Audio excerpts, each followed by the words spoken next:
And now it's time for Madison's Mad Facts with your host, Madison Standish. Hey everybody, it's Madison. Welcome to another Madison on the Air bonus feature of Madison's Mad Facts, where we look at the way things were in real life back during these old-timey radio shows. This month we featured Box 13. Spoilers ahead, enter at your own risk. Okay, in this episode I had an English to Noir dictionary. I was trying to learn as much Noir slang as possible. So I got to thinking about the history of slang itself. I thought it would be totes fun to talk about how we talk.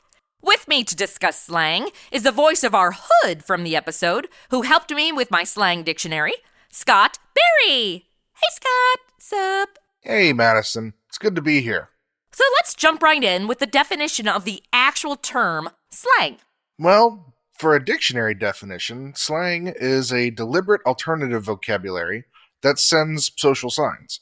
It's very informal, non-standard vocabulary, which is a very formal way to define something that's, by definition, very informal. Slang is often new words created that mean the same thing as something already in use. For example, the word ginormous means the same thing as something very large.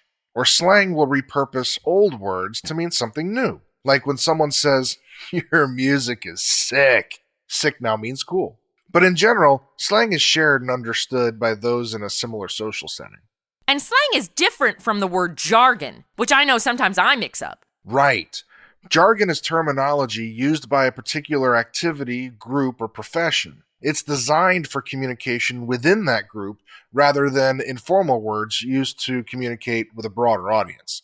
A good example of this is professionals in the medical field use the word stat. Stat was shortened from the Latin word statim, which means instantly or immediately. As a group, they collectively shortened the word to stat to save time, be more efficient. The term may have crossed boundaries and is now used by non-professionals, but it was created specifically for those in the medical field and not as a way to communicate in more social settings.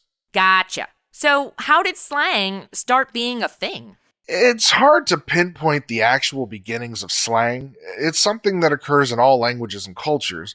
In general, early usage of what we consider slang was utilized by people of lower stature, from the criminal element. Slang was viewed as vulgar, common. Many thieves developed their own words for items or situations in order to be able to talk freely in public and not be understood by others. But many of the slang words of the past were created by those with less formal access to education. So they simply were never taught what was considered to be the formal words of their language, and instead developed what worked for them to communicate with each other. In time of massive class divisions, this informal way of speaking was a clear indicator of your status. So let's jump ahead into the era of these old-timey radio shows. What about noir slang?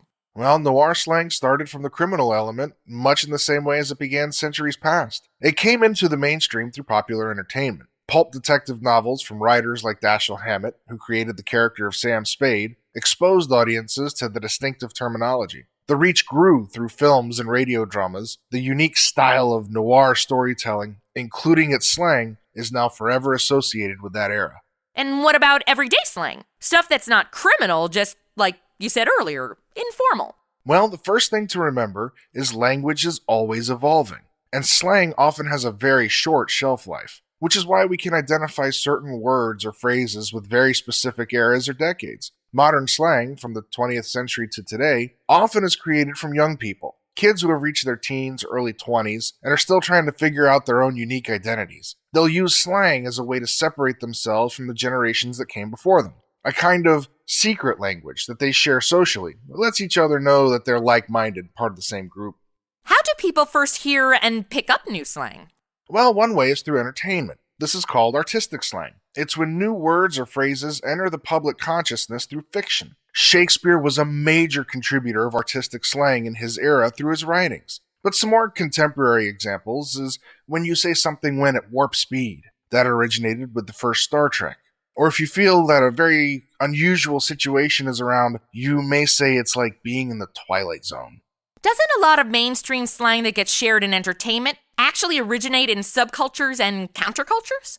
Oh yeah, Yeah, today we see slang originating in, say, hip-hop culture, finding its way into mainstream usage, as well as slang that emerged from drag shows or other LGBTQ communities. But this is nothing new. Going back to the OTR era, jazz clubs were a huge source of slang back then. And if we keep advancing the decades, there were the hippies of the 60s, the discos of the 70s, the punks in the 80s, and so on. And not just fiction or entertainment, but current events create slang too. Absolutely. A lot of popular slang came about because of the events that occurred in that unique decade. This is known as historical slang. The 1950s created the phrases of saying someone's having a meltdown from being the age of atomic power. The 80s saw reactions to current events create the phrase of someone being pushed to their limits and reacting in a very violent way as going postal. And if you look at people with polarized political views today, you'll see the emergence of such slang as snowflake, triggered, both getting new definitions outside their original meanings. Talk about slang today. Well, one thing the past 2 decades has had that hasn't existed in any other time in history is the internet. With social media and other platforms available to share slang immediately to audiences, slang can change and permeate our society faster than any time before us. Some of the new emerging slang terms are just an attempt to keep up with the equally fast advancing technology, creating words like text, or selfie, or app. But it's also a place for slang to enter the social consciousness quickly and repeatedly. This happens in such a short period of time that new slang can take root in a matter of days. So if parents thought it was hard to keep up with their 1950s teenager slang, today's parents have so many new emerging words to learn. There are literally dozens of websites out there just to explain it to them. Well, thank you, Scott, for talking with us about the history of slang. Absolutely, Madison. It was my pleasure. Now, hey, what do you say you and me go hit the jalopy, blow this popsicle stand, go find a blind tiger, and bump gums for a little while, eh? I don't know what you just said. Well, thank you guys for listening to our little bonus feature, Madison's Mad Facts. And get ready for new episodes of Madison on the Air to premiere the first of every month.